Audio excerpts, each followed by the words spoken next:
Il y a 4 décennies, la pointe du Cotentin devenait un territoire nucléaire. Le premier réacteur de la centrale de Flamanville était raccordé au réseau le 4 décembre 1985. C'est incontestablement l'événement de la journée. Depuis cet après-midi 17h30, la centrale nucléaire de Flamanville fournit donc du courant, de l'électricité au réseau français. Et pourtant, ce projet divisait profondément la population locale. C'est en 1975 que le débat autour du nucléaire arrive à Flamanville.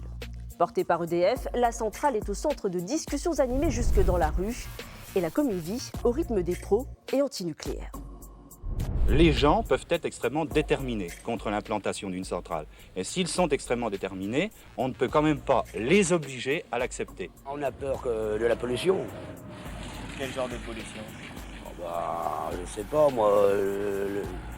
Déjà l'usine de La Hague, je crois qu'il y a quand même une certaine pollution. Alors on a encore plus peur de celle-ci. Pourtant, dans leur majorité, ouvriers et commerçants voteront oui. On est au bout du monde, il n'y a plus de travail, alors ma foi, il nous faudrait bien un petit débouché. Vous pensez que ça amènera des clients, des gens ici? Espérons-le toujours. Et cette opposition se retrouve dans les corps constitués, si l'on peut dire. Ainsi, monsieur le curé est pour la centrale. Avec cet argument choc, le Saint-Esprit saura bien donner un supplément d'âme aux ingénieurs de l'EDF. Finalement, 63% des habitants de Flamanville diront oui à l'installation d'une centrale nucléaire dans leur commune lors d'un référendum. La construction de l'unité 1 démarre donc en 1979. Sa mise en service commercial a lieu en 1986. Le réacteur numéro 2 est lancé en 1980 et opérationnel en 1987. 20 ans plus tard, un troisième chantier débute, celui de l'EPR.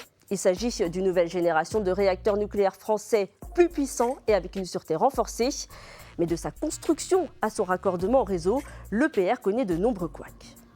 Les travaux du chantier de l'EPR auraient au moins 9 mois de retard. 2 ans de retard. Un nouveau retard pour l'EPR de Flamanville. Prévu en 2019 pourrait être de nouveau retardé. Le délai sera-t-il tenu ?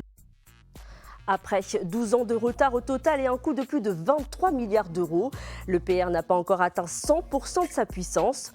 Quant aux 2 premiers réacteurs qui avaient été construits pour une durée de 40 ans, ils devraient voir leur durée de vie prolongée de 10 voire 20 ans.